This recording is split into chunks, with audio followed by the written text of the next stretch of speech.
Welcome to the I Collective Test Kitchen. This is Karlos and Tatum. Today we're going to be introducing some of the plants we're going to be using in our first recipe that you guys are going to get experience. But guess what? We're not going to tell you what it is. So, so for this recipe, we wanted to keep it really simple. We want everything here to be super achievable and attainable by anybody, because as indigenous food workers, we can go do the super bougie, $150 a plate meals, but is that accessible to anybody? Not necessarily. So do stuff that you could do at home, really easy. You can harvest the stuff like I do, or you could just as easily get this stuff or substitute it for the stuff that you get at the store. Also, because we're here in the Southwest for this recipe, we're going to be highlighting Southwestern tribal cuisines. This is also going to translate into Great Lakes and East Coast, because there's equal equivalence of things there to use. So you want to introduce what we're going to do, our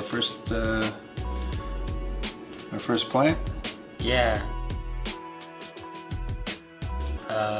We have Chinchin here, the seeds. I don't know. I'm sorry. I'm sorry.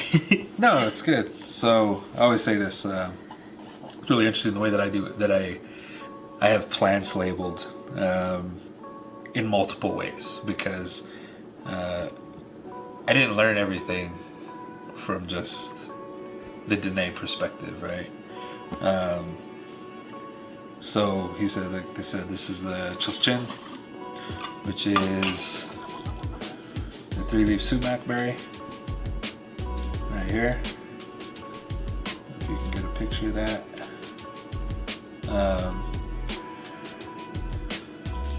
Also, in Ute, we call it Ish. In Apache, it's Tunkoji. So, it's known as lemonade berry. It also has a component which really ties into what we do at the I Collective, and understanding that foodways are a huge segue into conversations about the environment, environmental racism in general. And another thing about these that is a beautiful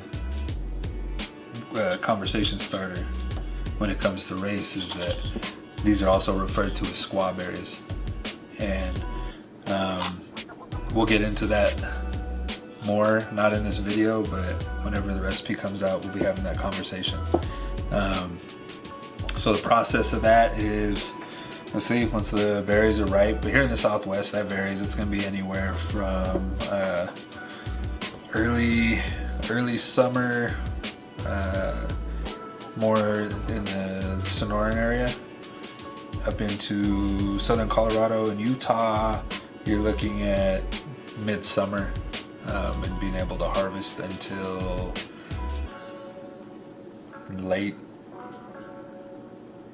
We get them sometimes in the early winter, just depending on how the year was and what the birds really had for availability of food. And so that's our number one. So the second plant that we're going to be using is the Yucca Fruit. And like I was saying about how I learned things, right? So, right, I learned this through the Ute way, and this way shit, right? I probably didn't say that right, and I'm probably gonna get beat up for it. The process of this is really fun. know, you go, like to say whenever the yucca fruit is blushing is when you know to harvest it.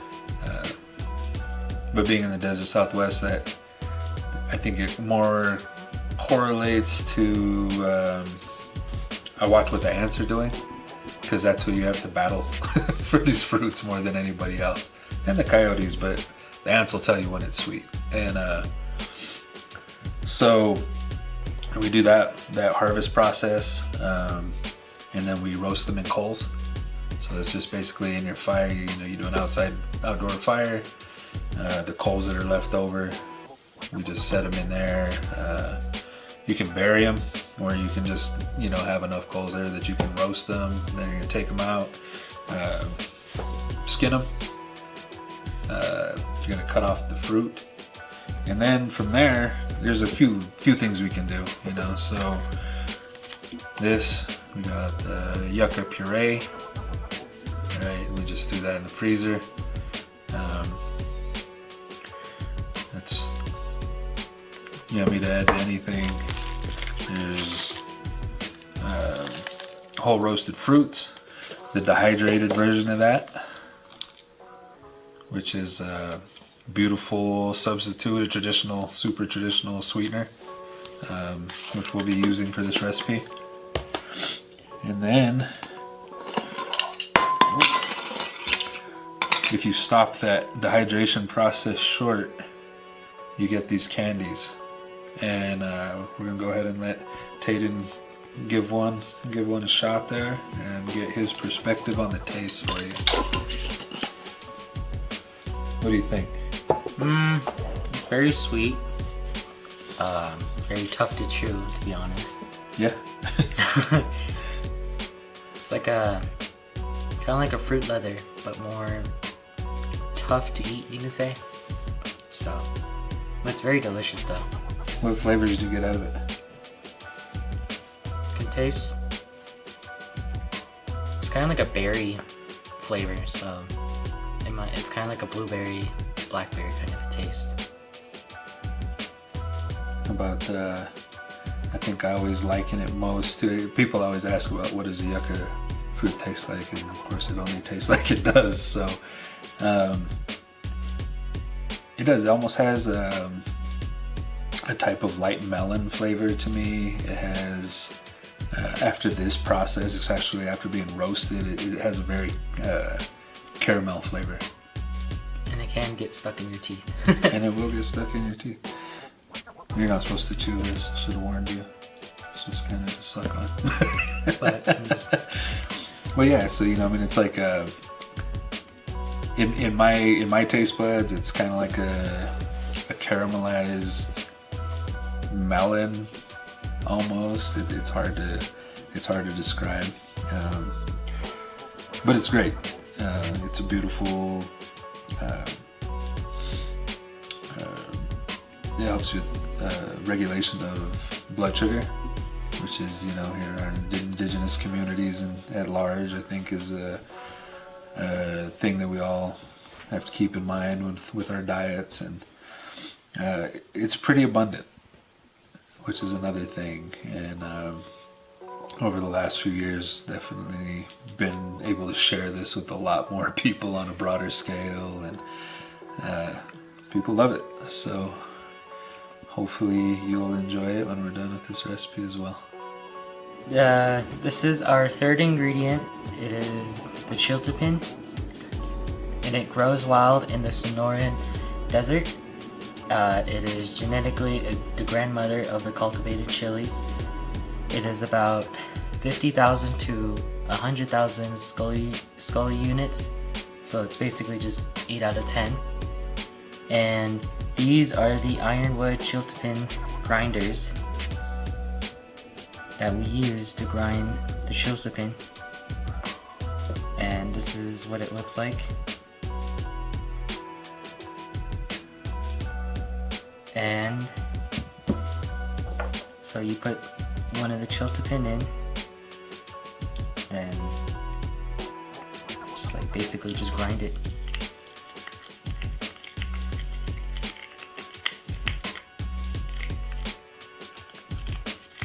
And this one is basically used specially for chiltepin.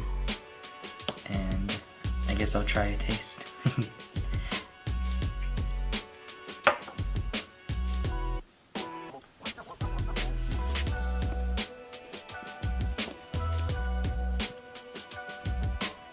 That is hot.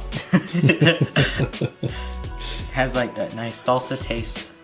It is quite hot actually. Not really a big spice fan, but for any chili lovers out there, this would be probably good for you. Yeah, we'd like to say thank you and Thank you for joining us. Like we said before, this is just a teaser. You're not going to get the actual recipe in this, but you do get to see what we're working with. And don't let this intimidate you in any way, shape, or form, because the way that these recipes is going to be written, this is going to be accessible anywhere you are in the country. Even if you're not somebody who forages and gathers and isn't familiar with this, so it's going to be replicable no matter what. And with that being said, thank you very much for joining us again, and we'll see you later.